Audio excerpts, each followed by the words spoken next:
Astaghfirullah. Bismillahirrahmanirrahim. Assalamualaikum warahmatullahi wabarakatuh.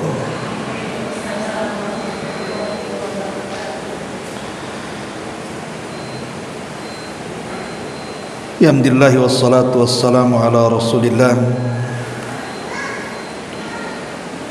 wa ala alihi wa sahbihi wa mawalah wa la hawla wa la quwwata illa billahi wa ba'd.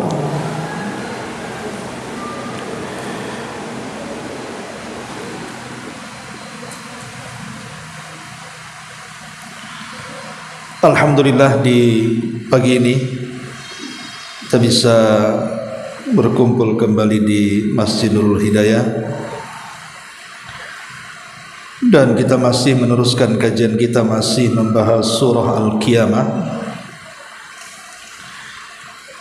dan kita masuk pada ayat ke 22 dan seterusnya. Baik, kita baca baru kita jelaskan. A'udzubillahi minasyaitonirrajim. Bismillahirrahmanirrahim. Wujuhu yawma idzin nadhiratun ila rabbiha nadhirah.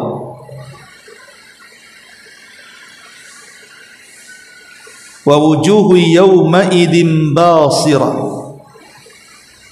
tadhunnu an ay yuf'ala biha faqirah.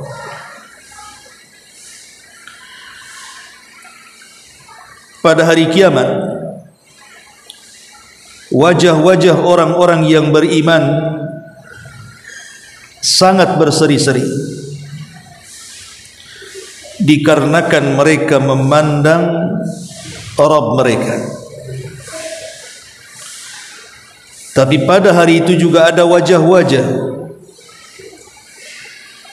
yang sangat muram, maksudnya wajah orang-orang kafir, karena mereka yakin akan ditimpakan kepada mereka malapetaka yang besar.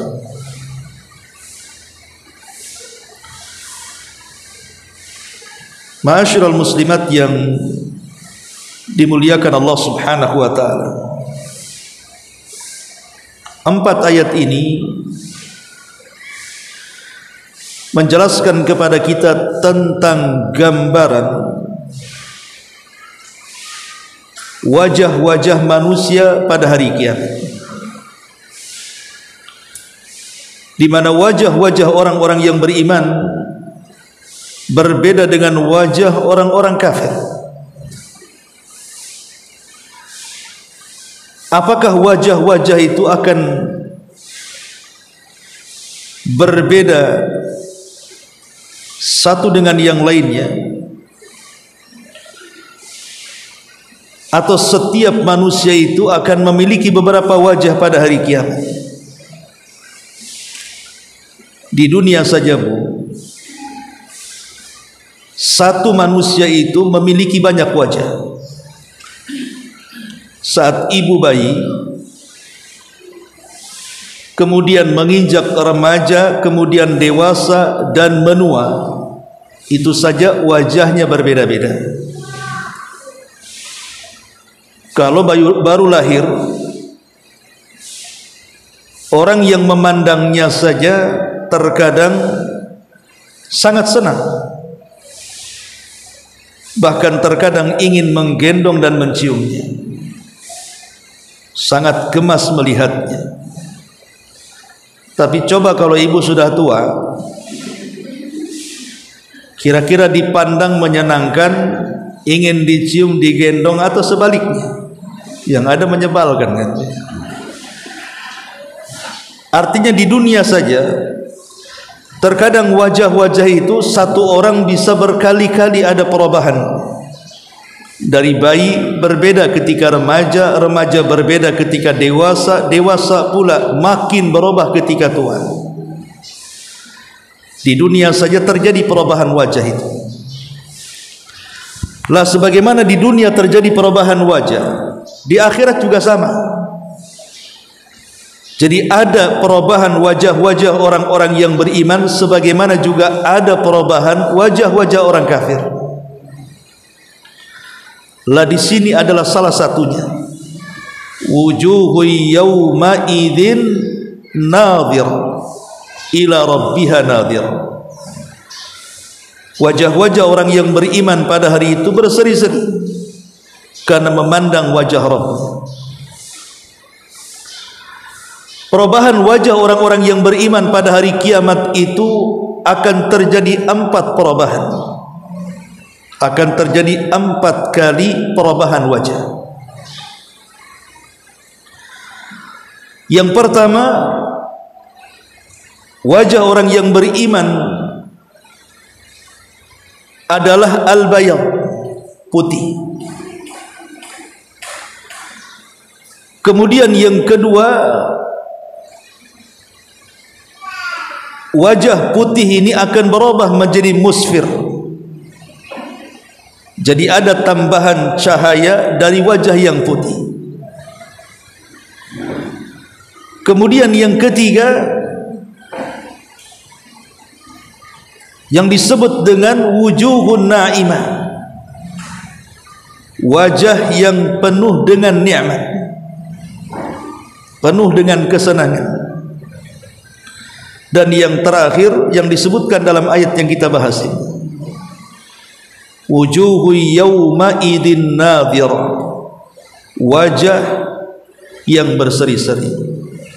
Kapan 4 wajah ini terjadi? Adapun wajah yang pertama adalah ketika orang-orang yang beriman keluar dari kubur-kubur mereka. Ketika sangkakala Israfil ditiup kedua kalinya, maka orang-orang yang beriman keluar dari kubur-kubur mereka.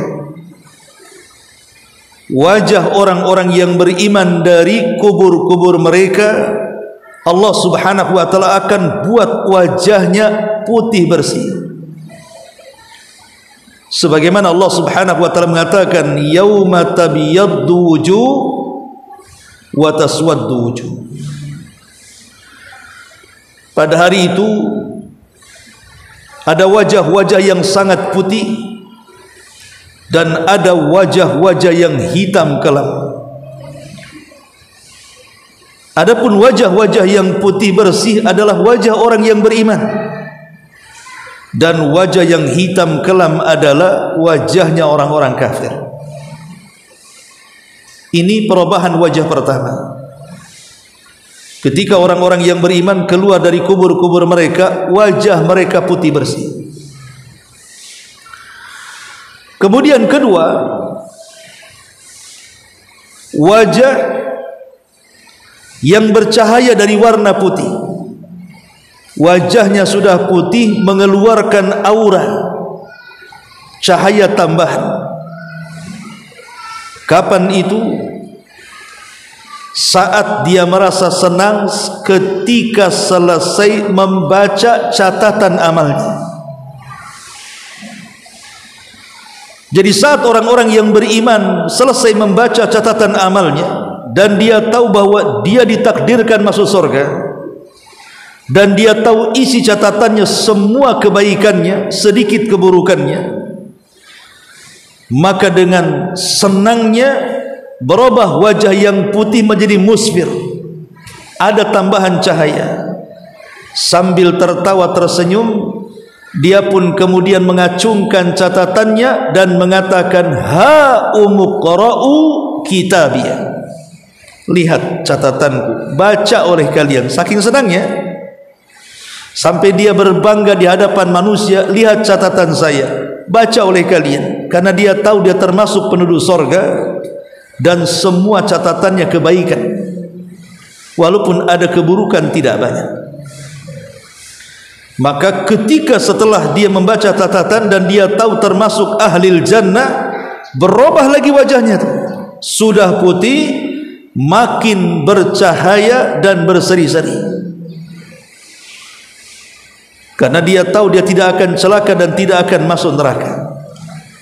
Makanya Allah mengatakan wujuhu yawma idzin musfirah dhahikatun mustabsyirah. Pada hari itu ada wajah-wajah yang musfir. Musfir itu tambahan cahaya. Makanya Allah mengatakan ketika mensifati tentang cahaya subuh, Allah mengatakan was-subhi idza asfar, dan demi subuh ketika memancarkan cahayanya. Artinya fajar itu kan sudah terang, tetapi dengan adanya cahaya yang lain lebih terang dibandingkan fajar. Itu namanya isfar. Wajah seorang yang beriman itu sudah putih, tapi makin putih lagi, makin bercahaya lagi. Kenapa? Karena perasaan yang mendorong merubah wajahnya. Gimana pada awalnya sudah dagdug, apakah saya termasuk penghuni neraka atau sorga? Tiba-tiba diperlihatkan catatannya semua kebaikan, maka dia merasa dia akan masuk sorga dan tidak akan masuk neraka. Disitulah tambahan kesenangan bagi orang yang beriman, sehingga dari wajah yang putih menjadi bercahaya sambil tertawa, dhahikatun mustabsyirah. Dhahikah, tertawa, saking senangnya dia tertawa, kemudian mengacungkan catatannya, ha umuqra'u kitabiyah, lihat catatanku. Makin bercahaya wajahnya. Karena mubsyirah itu artinya bahagia, bahagia dengan senyuman. Jadi bukan hanya auranya itu wajahnya putih bercahaya, tapi nampak senang dari senyuman. Karena kalaupun ada orang cantik ataupun ganteng, wajahnya putih, kalau diam saja auranya kan nggak ada. Memang dia ganteng putih, tapi diam saja. Ya betul wajahnya putih, tapi auranya tidak ada. Tapi ketika wajahnya sudah ganteng, sudah cantik, sudah putih, kemudian dihiasi dengan senyuman kebahagiaan, kan nampak aura wajahnya itu. Aura wajahnya nampak di situ. Bukan hanya putih saja, nampak ada kesenangan yang bertambah dari wajahnya. Itulah makna musfirah di situ. Dan dua wajah ini terjadi sebelum masuk ke surga. Adapun setelah kemudian orang-orang yang beriman menginjak sorga, kemudian dia merasakan kenikmatan sorga, kenikmatan yang sebelumnya di dunia tidak pernah terbayang dalam otak pikirannya, tidak pernah terlihat dalam pandangannya, tidak pernah terdengar dalam telinganya. Tiba-tiba dia merasakan itu semuanya. Dia bisa makan sesuka hatinya, minum sesuka hatinya, menikah sesuka hatinya, dan begitu seterusnya. Dengan kenikmatan yang sudah dia rasakan di sorga, mulai berubah lagi wajahnya itu. Bukan hanya sekedar putih dan bercahaya, mulai na'imah. Hidupnya penuh dengan kesenangan, tersenyum sepanjang masa.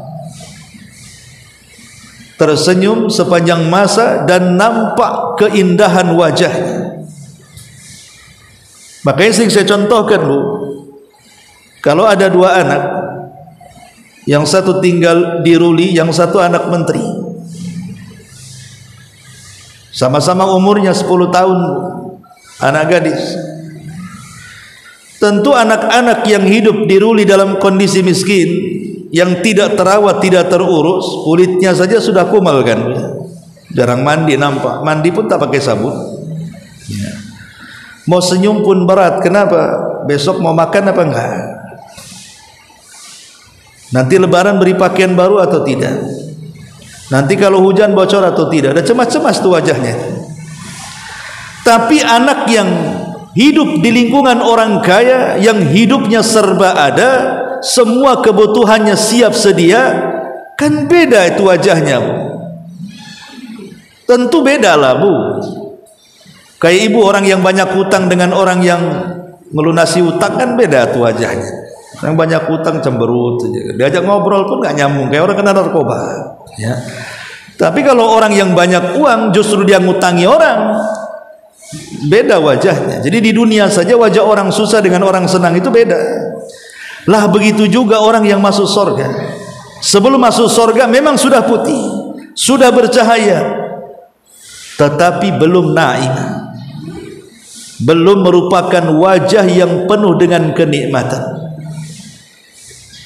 Makanya Allah mengatakan wujuhu yawma idzin na'imatun li sa'yiha radiyatun fi jannatin 'aliyatin. Pada hari itu ada wajah-wajah na'imah yang penuh dengan kesenangan karena usahanya diridhoi oleh Allah Subhanahu wa taala. Ini wajah yang ketiga, naim, penuh dengan kesenangan, tersenyum sepanjang masa, tertawa sepanjang waktu. Kemudian yang ketiga, yang keempat adalah wajah setelah melihat Allah. Wajah setelah melihat Allah berubah lagi. Dan ingat bahwa melihat Allah adalah kenikmatan puncak yang ada di sorga. Melihat Allah lebih nikmat dibandingkan nikmat seluruh nikmat yang ada di sorga. Karena itu kenikmatan puncak bagi seorang yang beriman langsung memandang wajah Allah Subhanahu wa ta'ala. Maka saat kemudian orang-orang yang beriman melihat wajah Allah Subhanahu wa ta'ala, inilah wajah terakhir yang diperlihatkan orang-orang yang beriman, yang Allah katakan di sini wujuhun yawma idzin nadhirah ila rabbiha nadhirah. Pada waktu itu ada wajah-wajah, maksudnya orang-orang yang beriman, penuh dengan berseri-seri, karena itu puncak daripada kenikmatan. Wajah yang penuh dengan berseri-seri. Kenapa? Karena memandang Rabbnya. Wajah ini muncul setelah memandang Allah Subhanahu wa ta'ala. Jadi dua wajah sebelum masuk surga dan dua wajah setelah masuk ke dalam surga.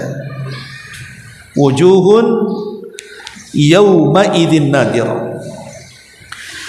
Kemudian Allah Subhanahu wa ta'ala mengatakan di ayat 23-nya, ila rabbiha nadhirah.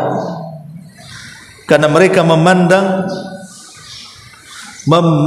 Rabbnya, memandang wajah Rabbnya, Allah Subhanahu wa ta'ala. Jarir ibn Abdullah radhiyallahu anhu pernah bercerita sebagaimana diriwayatkan Bukhari Muslim. Dia mengatakan kunna julusan inda Rasulillah sallallahu alaihi wasallam. Dulu, kata Jarir bin Abdullah, dulu kami pernah duduk-duduk dan di situ ada Nabi. Idh nadhara ilal qamari lailatal badri. Ketika itu kami semua memandang bulan yang ketika itu bulan sedang purnamanya, sedang besar-besarnya tanggal 15 Hijriah. Dan tentunya keindahan bulan tidaklah lebih indah daripada wajah Nabi sallallahu alaihi wasallam. Jadi Nabi sallallahu alaihi wasallam kemudian mengatakan kepada para sahabatnya, dongakkan wajah-wajah kalian ke langit, pandang bulan purnama itu. Ya, Rasulullah meminta para sahabat untuk memandang bulan purnama. Maka semua sahabat memandang bulan purnama. Kemudian Nabi SAW mengatakan, innakum satarawna rabbakum kama tarawna lailatal badri tamam. Kalian semua, kata Rasul, nanti pada hari kiamat akan memandang Rabb kalian seperti hari ini kalian memandang bulan. La tudhamuna li ru'yatihi syai'un. Dan kalian saat memandang Rabb kalian, kalian tidak berdesak-desakan sebagaimana kalian memandang bulan juga tidak berdesak-desakan. Jadi cukup menegakkan ke atas sudah nampak bulan. Begitulah kita memandang Rabb kita kelak di sorga seperti melihat bulan. bukan berarti wajah Allah seperti bulan, bukan itu persamaannya, tapi cara memandangnya seperti memandang bulan, tidak berdesak-desakan. Ma'asyiral muslimat yang dimuliakan Allah Subhanahu wa taala, dari sini kita tahu bahwa kenikmatan terbesar bagi seorang yang beriman adalah mampu memandang Rabbnya, dan itu bagian daripada tambahan nikmat yang ada di sorga. Sorga itu sudah nikmat. Makanya ketika Allah Subhanahu wa taala mendatangi penduduk sorga, kemudian Allah Subhanahu wa taala masih di balik hijabnya, dan ingat, tabirnya Allah Subhanahu wa taala adalah cahaya. Dalam riwayat adalah api. Ada yang mengatakan nur, ada yang mengatakan nar. Dan kalau seandainya cahaya tabir Allah Subhanahu wa taala tersingkap sampai ke dunia, maka tidak ada yang selamat di dunia kecuali terbakar. Itu baru cahaya tabirnya. Macam mana Allah Subhanahu wa taala. Lah disebutkan bahwa Allah Subhanahu wa taala di balik tabirnya kemudian berfirman kepada penduduk surga, saluni ma syi'tum, mintalah sesuka kalian, fa hadza yaumun mazid, hari ini hari tambahan nikmat kepada kalian. Tapi penduduk surga bingung mau minta apa, karena mereka sudah merasakan nikmat yang luar biasa masalahnya. Sehingga mereka mengatakan, ya Rabb, alam tubayyid wujuhana wa tudkhilana al-jannah wa tubaiduna anin nar. Ya Rabb, bukankah engkau sudah memutihkan wajah-wajah kami, memasukkan kami ke sorga, menyelamatkan kami dari neraka? Apalagi ya Rabb, sudah cukup bagi kami. Tapi Allah Subhanahu wa taala mengatakan, saluni ma syi'tum fa hadza yaumun mazid, minta, ini hari tambahan nikmat bagi kalian kepada. Mereka bingung mau minta apa, karena kenikmatannya sudah sempurna di sorga. Apa yang ingin dicari di sorga? Semua sudah ada.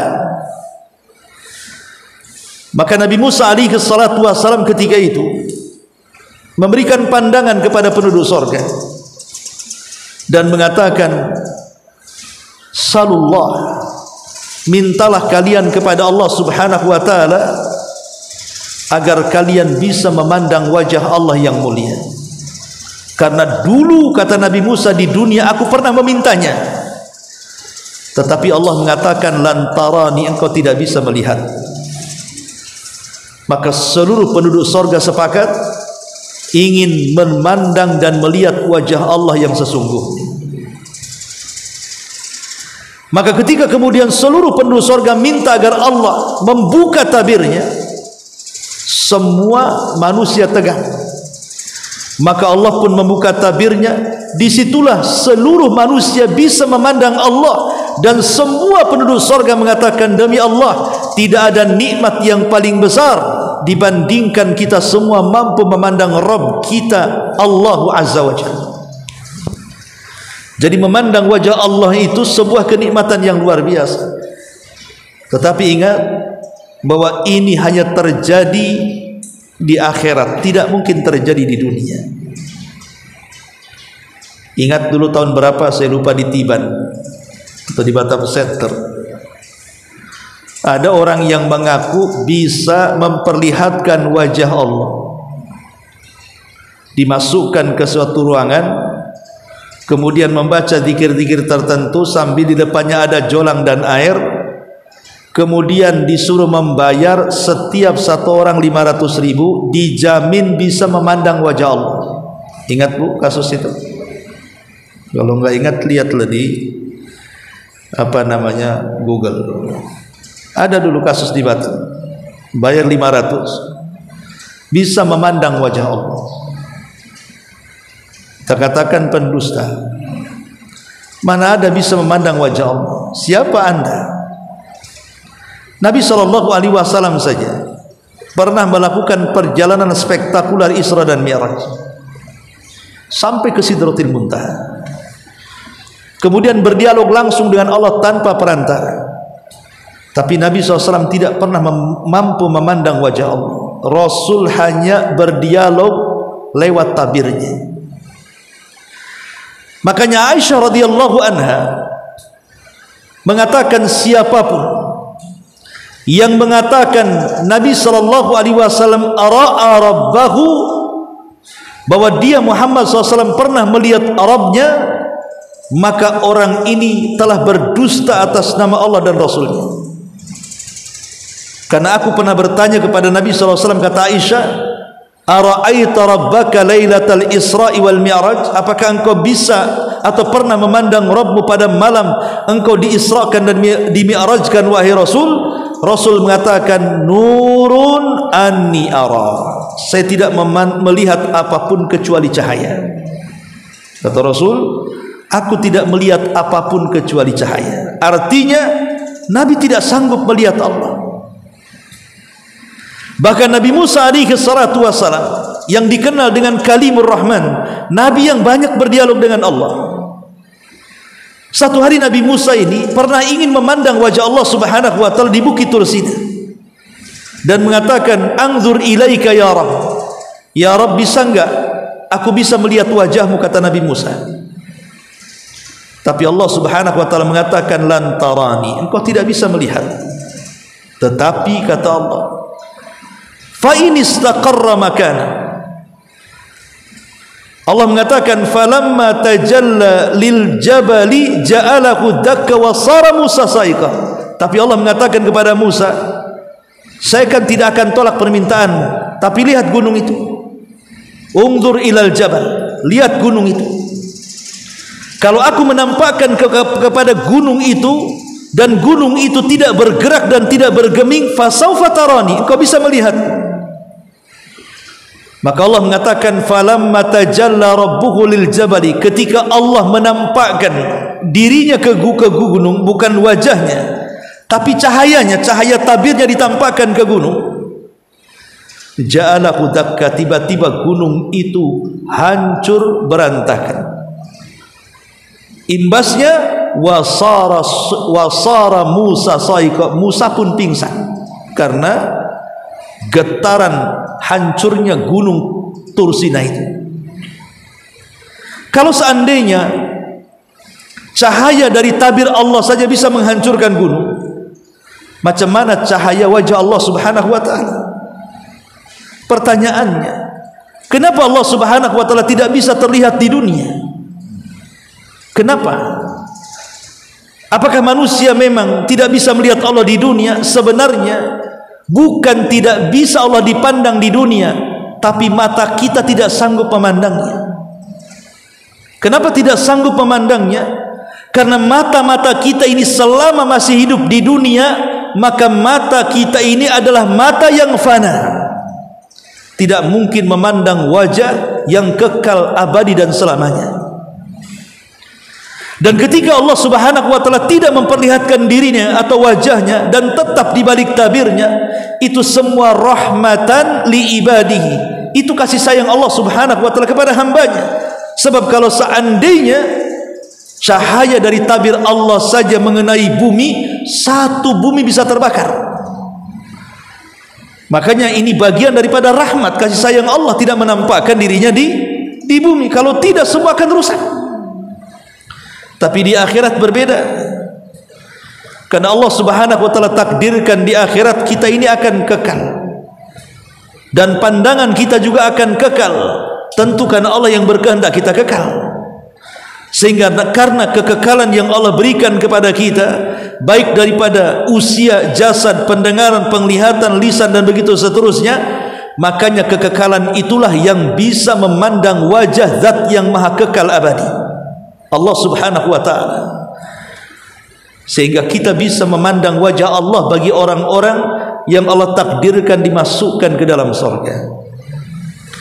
Ma'asyiral muslimin, muslimat yang dimuliakan Allah subhanahu wa ta'ala, lalu amalan apa saja supaya ketika Allah takdirkan kita masuk surga, kita diseringkan oleh Allah, diseringkan mampu memandang wajah Allah setiap saat. Karena itu kelezatan yang luar biasa yang tidak tertandingi dengan kenikmatan surga itu sendiri. Apa amalannya supaya kita sering memandang wajah Allah kelak pada hari kiamat? Pertama, al-muhafadzatu ala salatil fajr, jaga salat fajar dan jaga salat asar. Ya, bagi laki-laki tentu di masjid, bagi perempuan tepat waktu di rumah. Nabi SAW mengatakan, amma innakum satarawna rabbakum kama tarawna hadha la tudamuna fi ru'yati fa in istata'tum kata Rasul alla taghlibu ala salati qabla tulu'i syamsi wa qabla ghurubiha faf'alu. Kalian akan melihat Rabb kalian pada hari kiamat seperti kalian melihat bulan dan kalian tidak berdesak-desakan ketika melihatnya.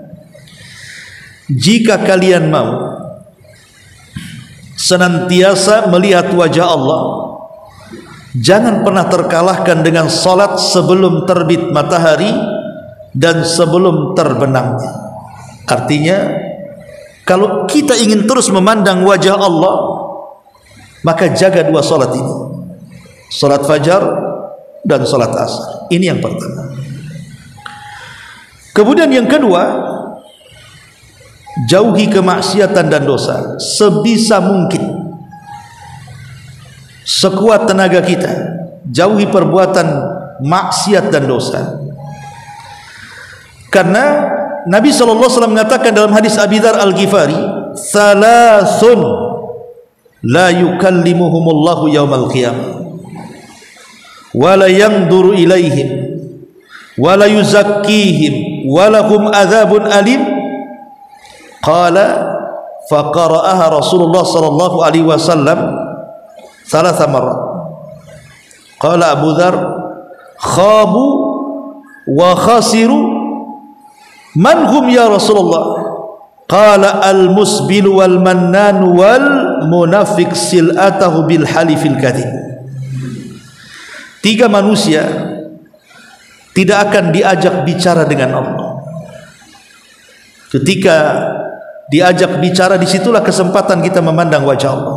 Tapi orang ini tidak diberikan kesempatan untuk itu, dan Allah tidak akan pernah melihat mereka, dan mereka pun tidak akan pernah melihat Allah. Wala yuzakkihim, dan Allah tidak akan membersihkan mereka dari dosa-dosanya, dan bagi mereka azab yang pedih. Rasul menyebut 3 kali sampai Abu Dzar mengatakan, sungguh rugi orang itu, tidak diajak bicara, tidak dilihat, tidak dibersihkan, azab menunggu pula. Maka Abu Dzar berkatakan, siapa mereka wahai Rasul?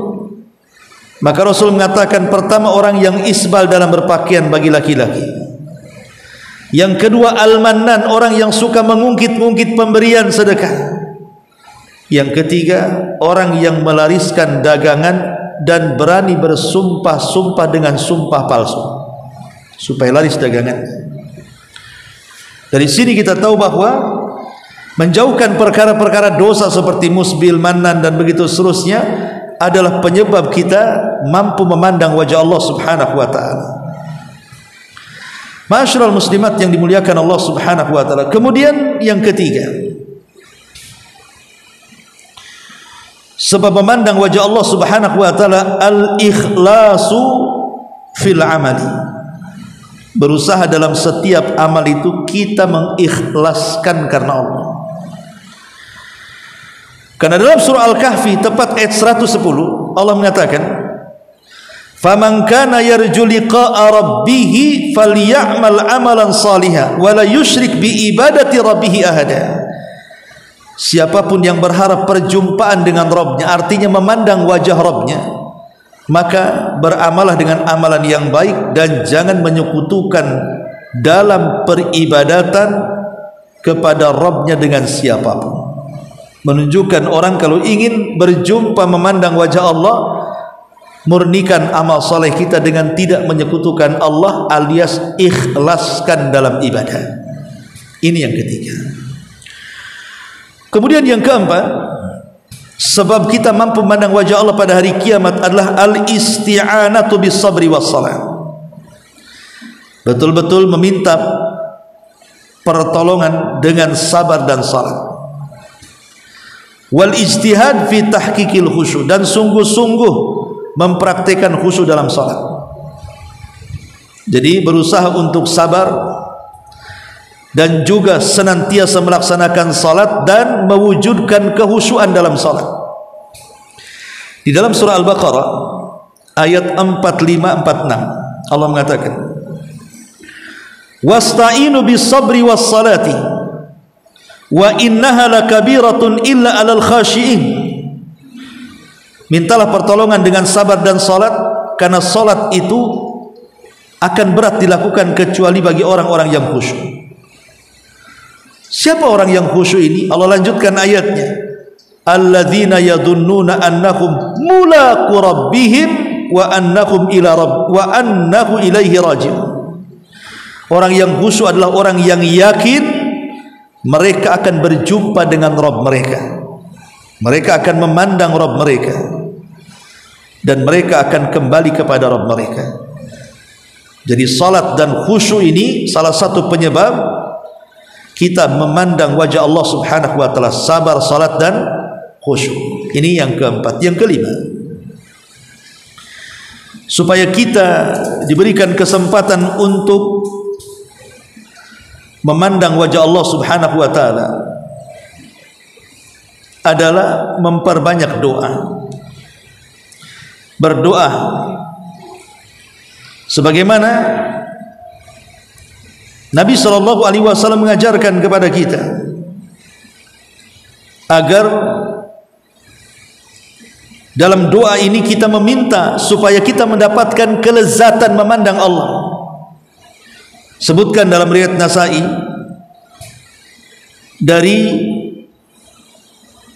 sahabat Abi Hurairah radhiyallahu anhu, Nabi SAW mengatakan, wa as'aluka ladzatan nadhari ila wajhika, ya Allah, aku meminta kepadamu kelezatan mampu memandang kepada wajah.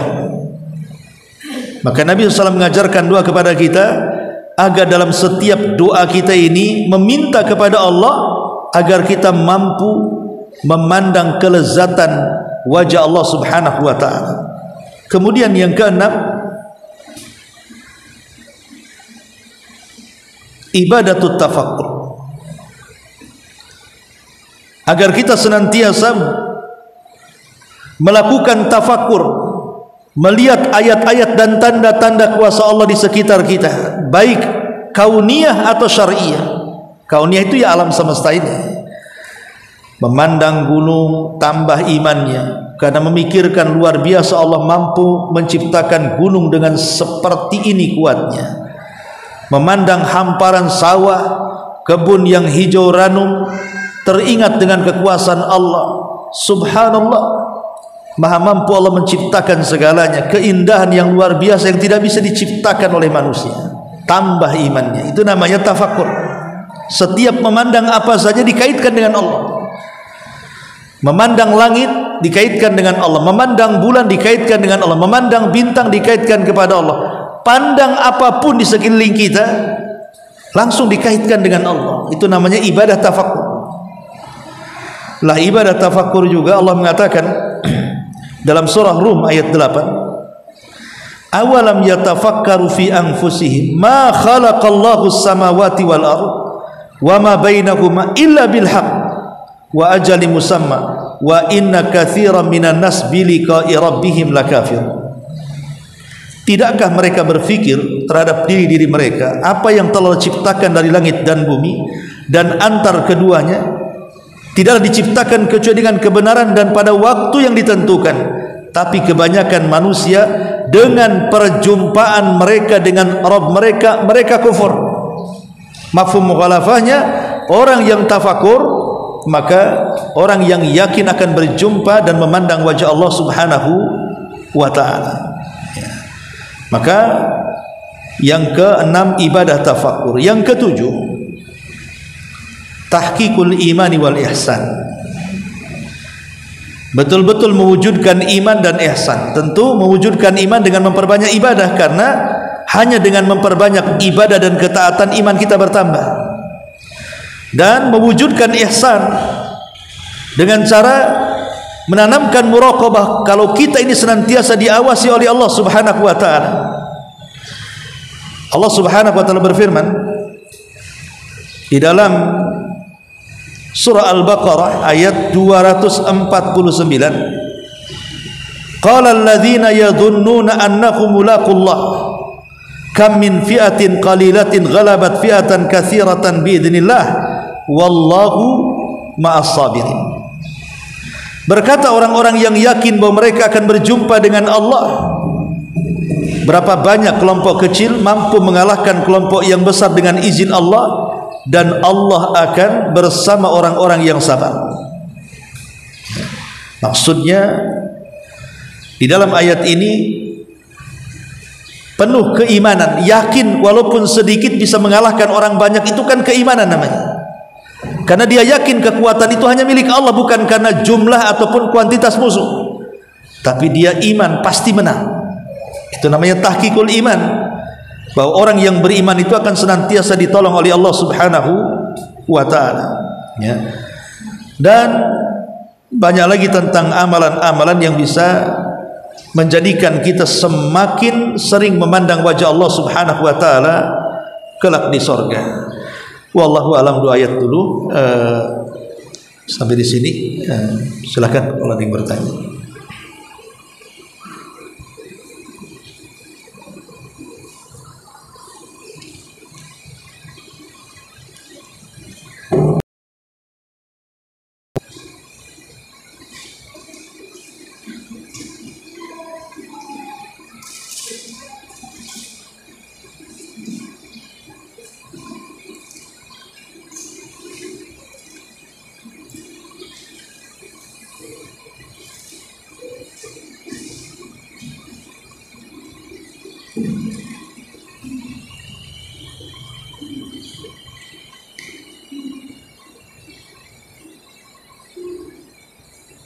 Baik, kalau tidak ada.